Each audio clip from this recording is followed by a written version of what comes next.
Assalamualaikum warahmatullahi wabarakatuh.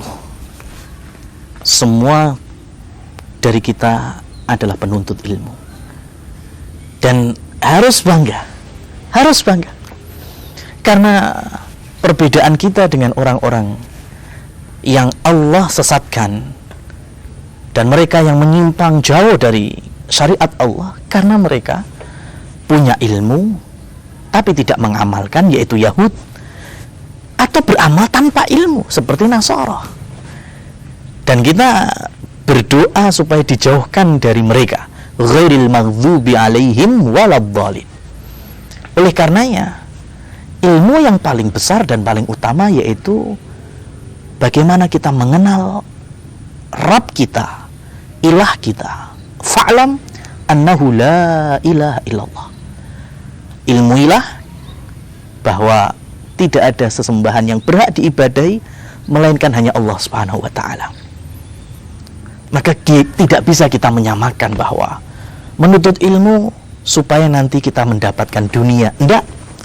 Menuntut ilmu supaya kita cepat sukses secara dunia, mudah dapat kerjaan.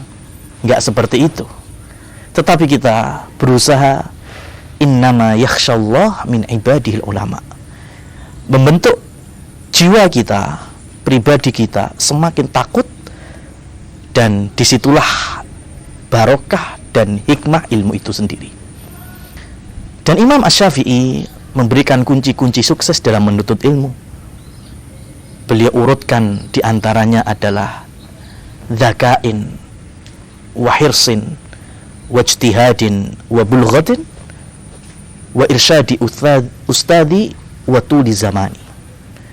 Harus memiliki akal yang sehat, kecerdasan, kemudian ada kesungguhan, ada semangat, pantang menyerah, pantang mundur, kemudian ada dana, ada harta yang kita korbankan untuk menuntut ilmu, biaya bulanan, biaya tahunan, biaya beli kitab, dan penjelasan dari para guru, para masyayikh. Karena ilmu Islam itu bukan semata-mata autodidak, dan ilmu agama itu dari kita lahir sampai kita mati, tul zaman, sepanjang masa, sepanjang hayat. Satu pakem lagi yang ingin kami sampaikan, yaitu ilmu di dalam menggapainya ala Imam Asy-Sya'bi, seorang tabi'in yang mendapatkan keutamaan karena membuka majelis ilmu di antara sekian para sahabat yang masih hidup di zaman itu. Imam Asy-Sya'bi rahimahullah tabaraka wa ta'ala menyebutkan kunci kita supaya mendapatkan ilmu yang pertama binafyil i'timad, yaitu jangan sampai kita menyandarkan sesuatu karena cerdasnya kita, karena kita keturunan orang pinter, karena kita punya harta sehingga bisa sekolah yang layak, pendidikan yang paling unggul, lain daripada yang lain, paling istimewa. Jangan. Binafil i'timad, jangan semata-mata itu. Semua sandarkan kepada Allah Subhanahu wa taala.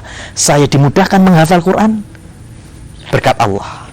Saya mudah di dalam memahami penjelasan ustadz berkat Allah. Dimudahkan di dalam mengerjakan tugas, ujian, semuanya juga datang dari Allah. Jangan sampai ada al-kibr. Apa itu kesombongan? Ghamtun nas, meremehkan orang lain. Sebagaimana Fir'aun, sebagaimana Qarun, sebagaimana makhluk-makhluk Allah yang Allah cabut rasa untuk mengilmui Allah Subhanahu wa taala. Namrud, Fir'aun itu contoh yang paling realnya. Sombong. Kemudian wasayran fil bilad. Mencari ilmu itu harus berjalan, rehlah, merantau sejauh mungkin. Silahkan, apalagi laki-laki.